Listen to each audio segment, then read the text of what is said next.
The stars looked different from the bridge of the U.S. Defiant.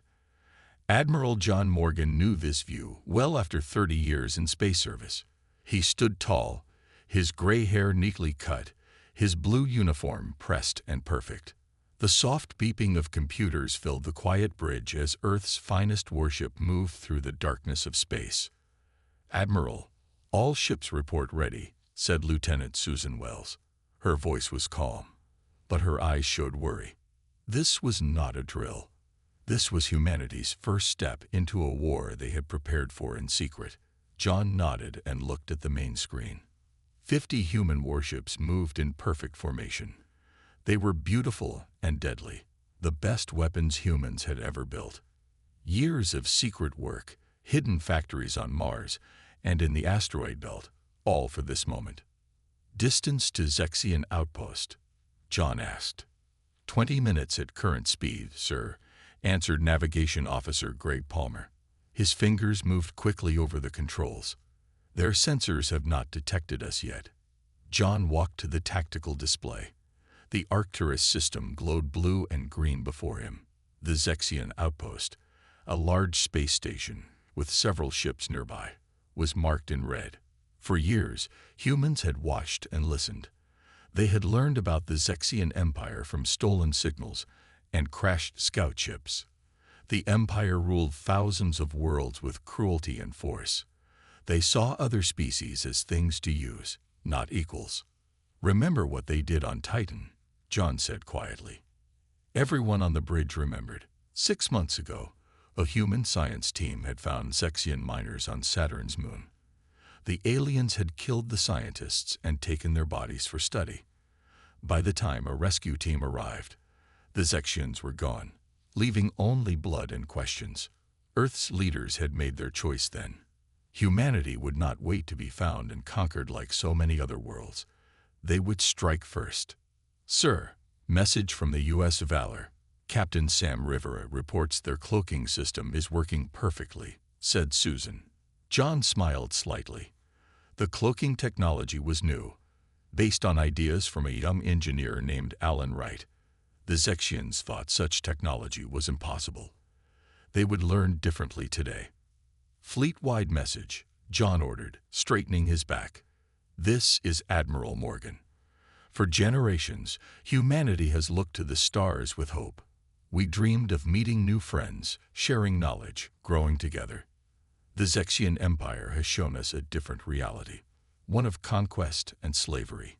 Today, we show them something they have never seen, a species that fights back before being conquered." He paused, looking at the determined faces of his crew.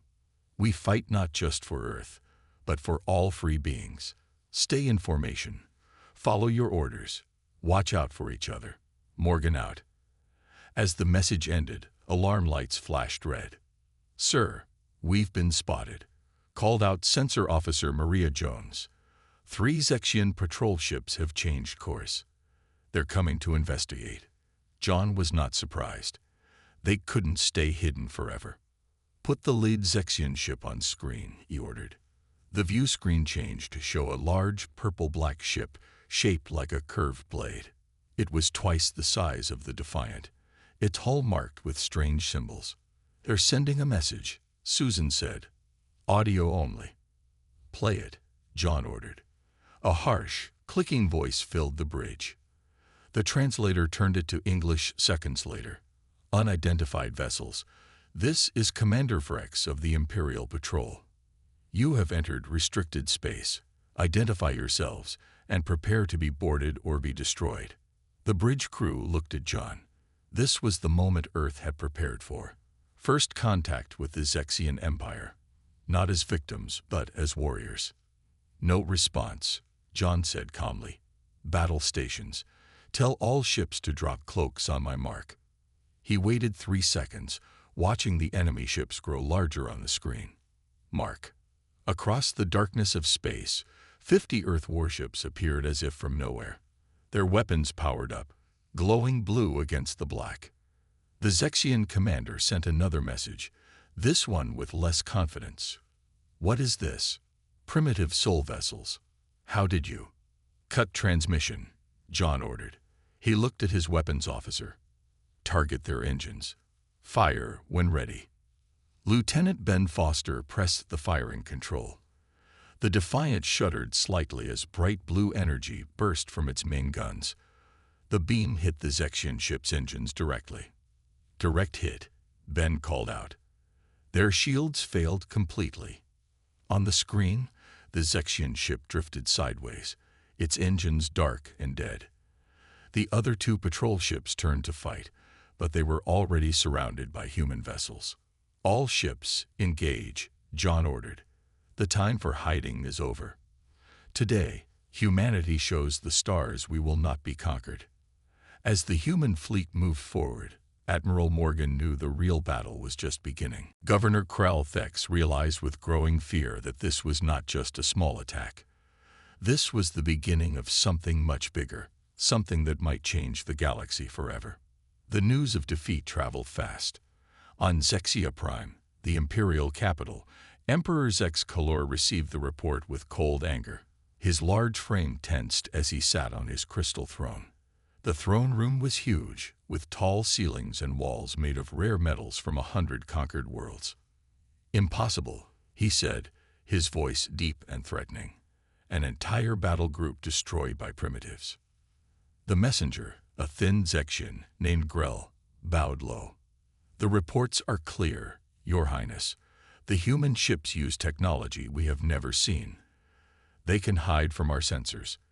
Their weapons can break our shields. Emperor Zexkiller stood up suddenly, his royal robes flowing around him.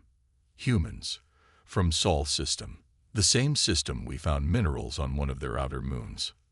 Yes, Emperor, the same ones. The Emperor walked to a large map of the galaxy displayed on the wall. The Zexian Empire covered most of it, thousands of stars marked in imperial purple. Earth was just one tiny dot on the edge. Call the War Council, he ordered. We will crush these humans immediately. No species challenges the Empire and lives. Back on Earth, Admiral William Carter sat in a dark room deep under the Rocky Mountains. Around him, 50 of Earth's best communication experts worked at their stations. The room was filled with the soft sound of typing and quiet conversations. We're getting it all, William said to Dr. Olivia Benson, who stood next to him. Every imperial message, every order. Their encryption can't stop us. Olivia nodded, pushing her glasses up. The quantum entanglement receiver is working perfectly. We can hear them, but they can't hear us. 20 years earlier, Olivia had made the breakthrough that changed everything. She discovered that quantum particles could be linked across any distance. This allowed humans to listen to Zexian communications without being detected. The Empire had no idea their most secret messages were being heard by the very species they planned to conquer. They're mobilizing the main fleet, William said, reading from his screen. 5,000 warships. They'll be at our position in 3 days. Olivia smiled slightly, just as we planned. William pressed a button on his desk. Get me the president. Minutes later, President Karen Miller's face appeared on the main screen. She was in her office at the White House, looking tired but determined. Admiral Carter, what's the update? She asked. The Empire is responding exactly as we predicted, Madam President. They're sending their main fleet to crush us quickly.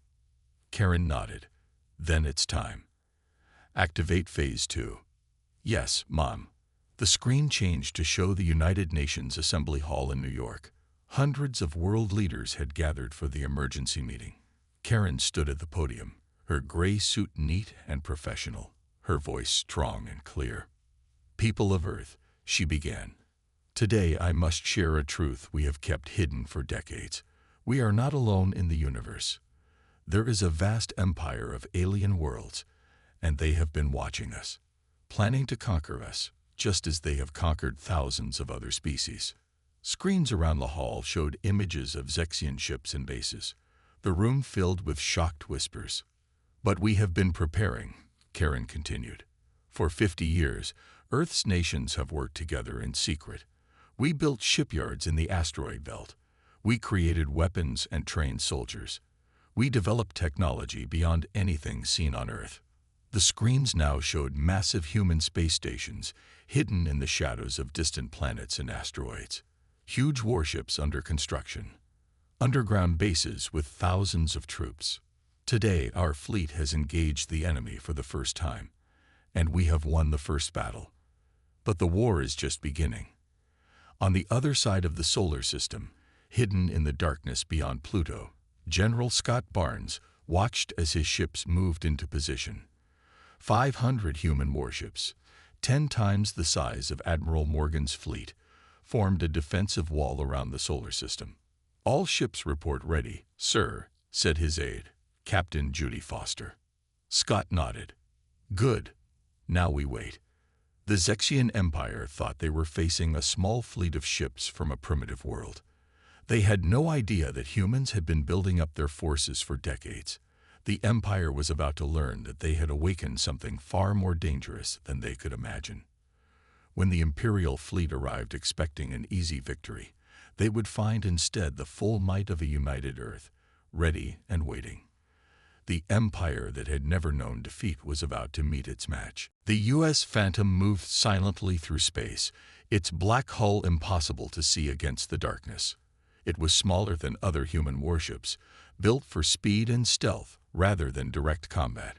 Commander Peter Sanchez sat in the captain's chair, his eyes focused on the display showing their target, a massive space station orbiting the fourth planet in the Procyon system.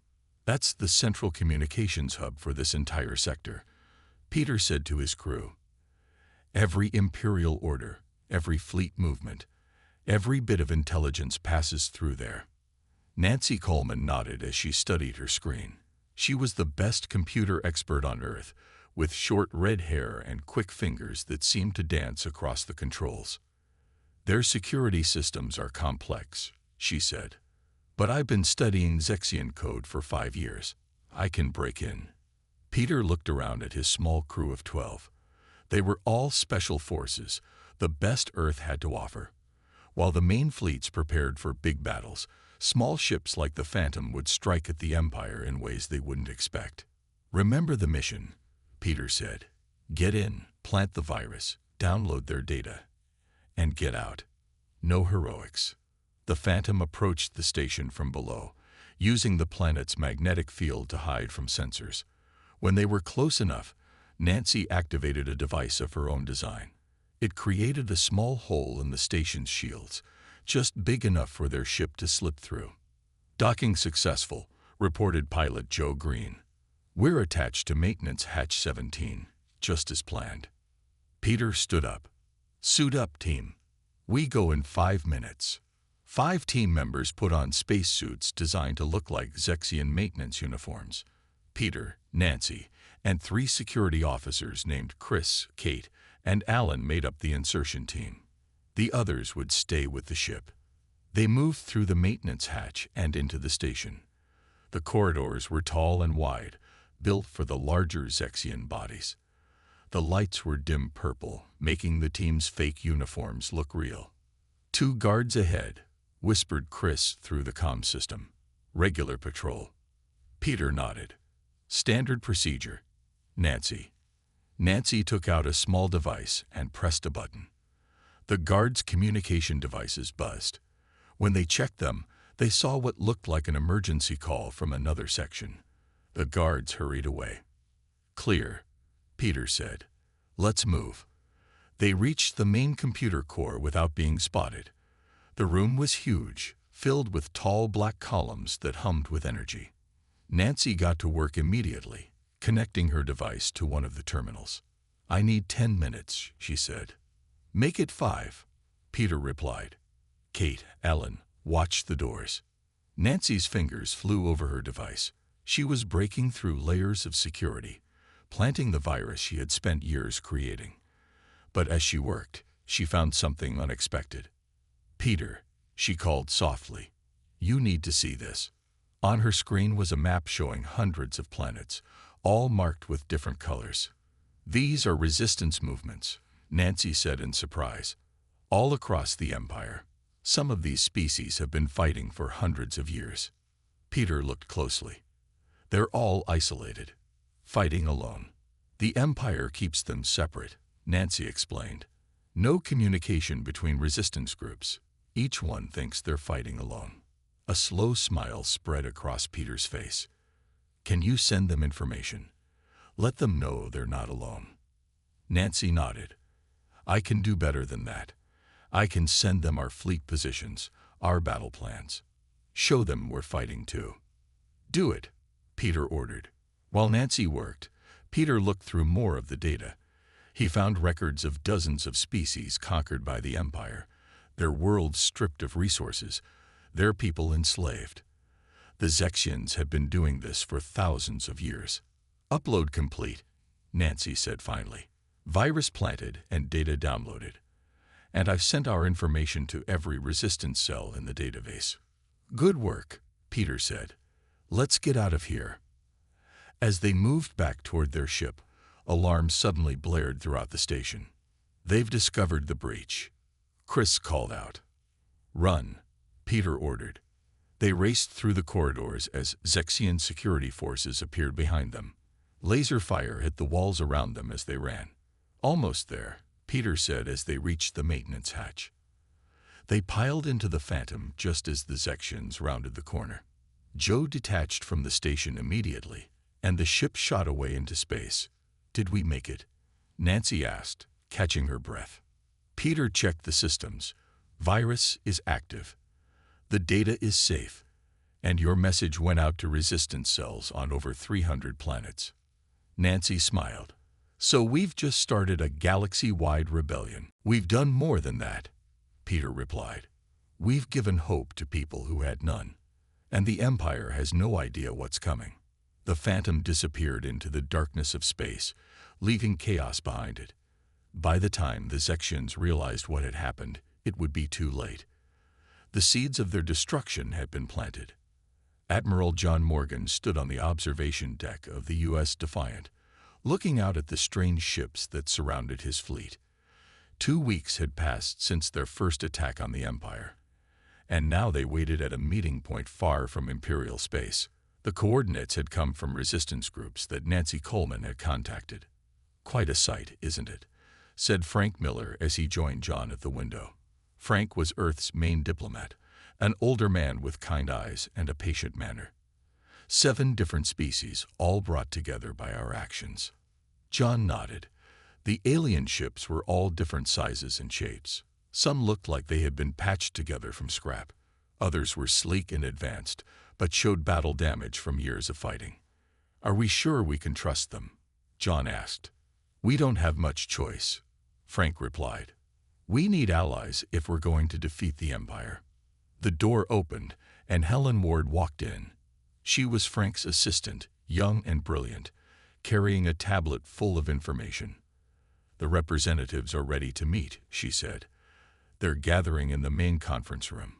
John, Frank, and Helen walked together through the ship. Crew members stepped aside respectfully as they passed. Everyone knew how important this meeting was. The conference room was large, with a round table in the center. Around it sat beings from 7 different worlds. John had never seen anything like them before. The Drellians were like giant insects, with hard shells and multiple limbs. They clicked their mouthparts when the humans entered. The Vodes had blue skin and large eyes that seemed to see right through you. The other species were even stranger, some with tentacles, others with fur or scales. Frank stepped forward. Welcome, friends. Thank you for meeting with us. I am Frank Miller, representing Earth. A tall Drellian rose on 4 of its legs. I am Supreme Engineer Klikta. The Drellians have fought the Empire for 300 years. Your message gave us new hope. One of the Vos spoke next, her voice melodic. I am Seer Zilia. The Vos have hidden from Imperial forces, using our mind powers to stay safe, but we can hide no longer. The Empire grows too strong. Each representative introduced themselves. They had all suffered under Imperial rule. Some had been fighting for generations. Others had only recently begun to resist. We have studied your battle tactics, said a furry creature named Ruther. Humans fight differently than any species we have seen. You are unpredictable. Helen stepped forward with her tablet. We've analyzed all the data we gathered. Each of your species has special skills and knowledge. The Drellians understand shield technology better than anyone. The Vos can communicate telepathically across vast distances. Together, we can be stronger than any of us alone. She displayed a hologram showing how their different ships and weapons could work together. The aliens leaned forward, interested. The Empire keeps us separated for a reason, Frank said. They know that if we unite, they cannot control us. That's why we propose a formal alliance, not just for this war, but for what comes after. After? Asked Klikta. You believe there will be an after? John spoke up. I do. The Empire has ruled through fear for too long. They're not used to real resistance. Already they're stretched thin trying to respond to our attacks, and your uprisings happening all at once. Humans are strange, said Zelia, her large eyes studying John. You fight not just for yourselves, but for others, even for species you have just met. Frank smiled. That's who we are. We believe in freedom, not just for humans, but for all thinking beings.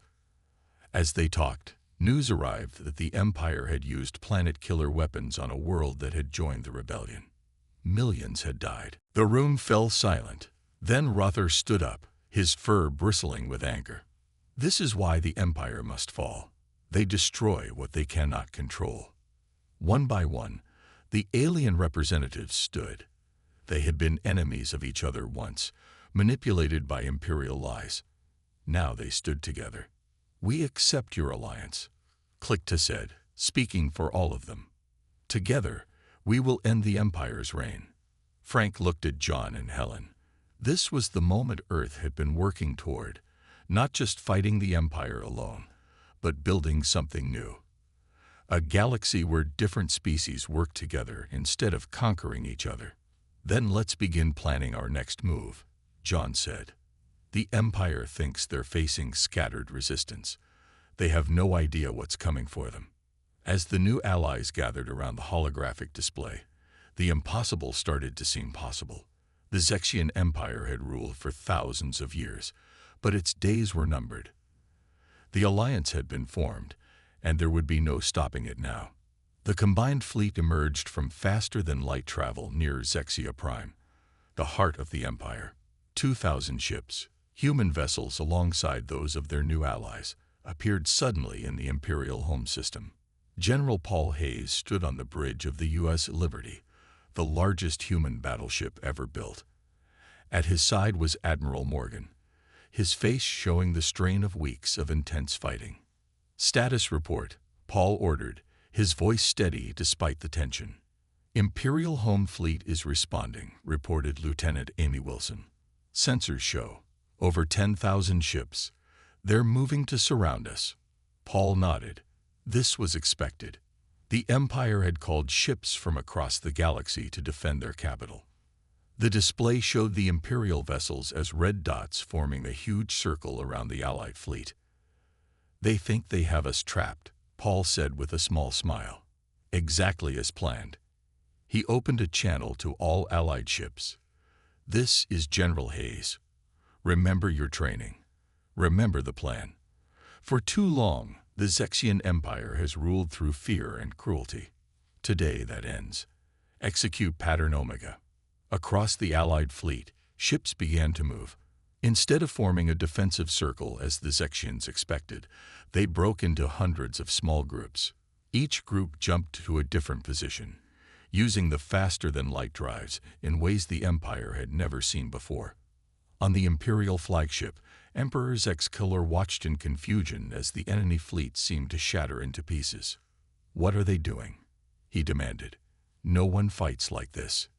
His admiral, a battle-hardened Zexian named Vex Mora, looked equally confused. Their ships are appearing and disappearing across the battlefield. We can't target them effectively. The Emperor slammed his fist down. Use the planet-killer weapons. Destroy their homeworld. We can't, Your Highness, Vex Mora said.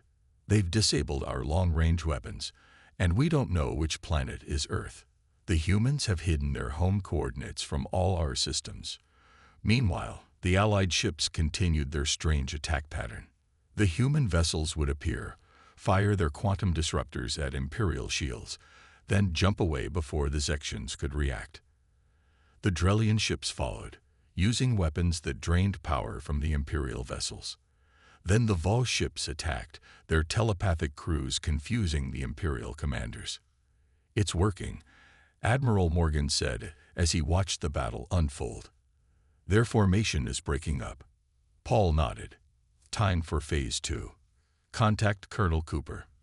Far below on the surface of Zexia Prime, Colonel Diane Cooper led her Special Forces team through the streets of the Imperial capital. They wore powered battle suits designed by Ryan Jenkins, a former NASA engineer who now walked beside her. The suits made them stronger and faster than any Zexian warrior. "Palace security is ahead," Ryan said, checking the display inside his helmet. 20 guards at the main entrance. Diane signaled to her team of 50 human soldiers. "Remember, minimal casualties. We're here to capture, not kill." The team moved forward, using stun weapons that knocked the Zexian guards unconscious without killing them. Ryan's suit allowed him to jump 30 feet in the air, landing behind the guard position. Within minutes, they had cleared the entrance. "We're in," Diane reported back to the fleet, moving to the throne room. In space, the battle was turning in favor of the Allies. The Imperial ships, unable to predict where the next attack would come from, were firing at shadows. Many had already been disabled. "Their command ship is exposed," Amy reported. "Shields down to 20%. Paul looked at Admiral Morgan. "Should we finish them?" "No," Morgan replied. "We're not like them. Send the message." A transmission went out to the Imperial flagship. On his throne, Emperor Zex Kalur received it with rage. "Surrender," said General Hayes' voice. "Your fleet is failing. Your palace is being infiltrated. Surrender now, and we will spare your lives." The Emperor roared in anger. "The Empire does not surrender. We have ruled the galaxy for 10,000 years." But around him, his officers could see the truth. The battle was lost. For the first time in Imperial history, they were facing defeat. At that moment, Colonel Cooper's team broke into the throne room. The Emperor's guards fought bravely, but were quickly overwhelmed by the humans' advanced battle suits. Ryan Jenkins approached the Emperor, his weapon raised. "It's over. Come with us peacefully." The Emperor looked at the human in shock. His empire, which had conquered thousands of worlds, was falling to creatures he had considered primitive just weeks ago. As the Emperor was secured, Diane Cooper sent the message everyone had been waiting for. "Palace secured. Emperor in custody." Throughout the fleet, humans and their allies cheered. The battle for Zexia Prime was over. The war was not yet won. Imperial forces still controlled much of the galaxy, but the head had been cut off. Without their emperor, the empire would crumble. On the Liberty, General Hayes smiled for the first time in days. "Send word to Earth. Tell them we've done it." The impossible had happened. Human warships had appeared in Imperial space, and now the Zexian Empire was truly doomed. Emperor Zex Keller sat in a simple room aboard the U.S. Liberty. His once magnificent robes were wrinkled, his 3 eyes dull with defeat. Across from him sat Admiral John Morgan and Frank Miller. 6 weeks had passed since the Battle of Zexia Prime, and the galaxy was changing fast.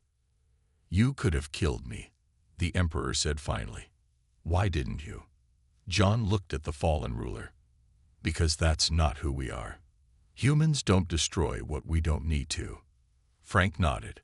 "We want to build something new, not just replace one empire with another." Outside in space, the cleanup continued. Disabled Imperial ships were being towed away. Some would be repaired, others recycled.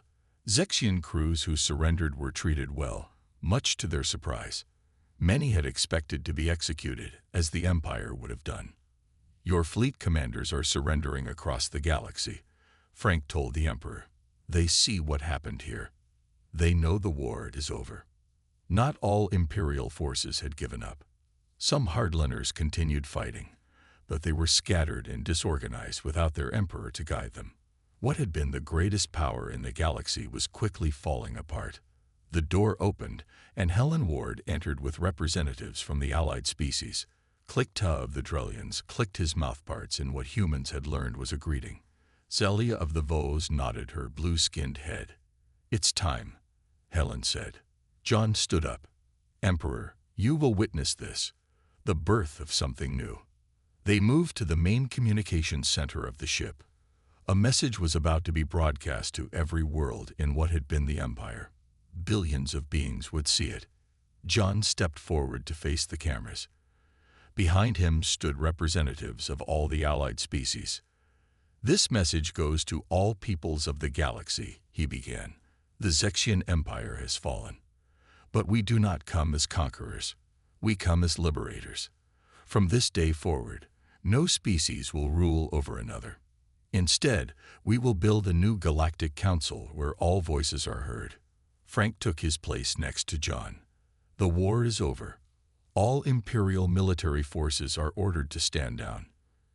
You will not be harmed if you surrender peacefully. This is not a time for revenge, but for healing." Zelia spoke next, her melodic voice carrying clearly. "For thousands of years, the Empire kept us apart, afraid of each other. That ends today. We are different in form, but alike in our desire for freedom."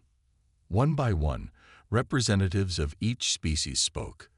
They outlined the new Galactic Concordat, an agreement between free worlds. No planet would be forced to join, but all would be welcome. 6 months later, delegates from 300 worlds gathered in Geneva, Earth. The Great Hall of the United Nations had been expanded to hold beings of all shapes and sizes. President Karen Miller stood at the podium, looking out at the most diverse gathering in human history. "Today, we sign the Concordat," she said. "Each world equal to all others, each species bringing their unique gifts to our shared future." In the audience, Linda Alvarez watched with wonder. As Earth's official historian, she had been recording these events from the beginning. She thought about how it had all started, with human warships appearing in Imperial space when no one expected them. "The Empire never understood what made humans different," she wrote in her notes. "It wasn't our technology. It wasn't even our tactics. It was our belief that freedom belongs to everyone, not just ourselves." The signing ceremony lasted hours as representatives of each world added their marks to the document. The former emperor watched from a corner, now just an observer of history rather than its maker. On the final page, John Morgan signed for Earth. As he put down the pen, he looked at Frank and smiled. "When we first attacked that Imperial outpost, did you ever imagine it would lead to this?" Frank shook his head. "Not in my wildest dreams. We thought we were fighting for our survival. Instead, we ended up changing the galaxy." As the ceremony ended, ships from 100 worlds flew overhead in a display of unity. Among them were human vessels, the same warships that had once appeared without warning and doomed an empire. But they flew now not as weapons of war, but as guardians of peace. Linda finished her final entry. "The Zexian Empire ruled through fear for 10,000 years. It fell in just 6 months when it made one fatal mistake. It threatened a species that would fight not just for itself, but for all who desired freedom. Human warships appeared, and the galaxy was forever changed." Zelia spoke next, her melodic voice carrying clearly. "For thousands of years, the Empire kept us apart, afraid of each other. That ends today. We are different in form, but alike in our desire for freedom." One by one, representatives of each species spoke. They outlined the new Galactic Concordat, an agreement between free worlds. No planet would be forced to join, but all would be welcome. 6 months later, delegates from 300 worlds gathered in Geneva, Earth. The Great Hall of the United Nations had been expanded to hold beings of all shapes and sizes. President Karen Miller stood at the podium, looking out at the most diverse gathering in human history. "Today, we sign the Concordat," she said. "Each world equal to all others, each species bringing their unique gifts to our shared future." In the audience, Linda Alvarez watched with wonder. As Earth's official historian, she had been recording these events from the beginning. She thought about how it had all started, with human warships appearing in Imperial space when no one expected them. The Empire never understood what made humans different, she wrote in her notes. It wasn't our technology. It wasn't even our tactics. It was our belief that freedom belongs to everyone, not just ourselves. The signing ceremony lasted hours as representatives of each world added their marks to the document. The former emperor watched from a corner, now just an observer of history rather than its maker. On the final page, John Morgan signed for Earth. As he put down the pen, he looked at Frank and smiled. When we first attacked that Imperial outpost, did you ever imagine it would lead to this? Frank shook his head. Not in my wildest dreams.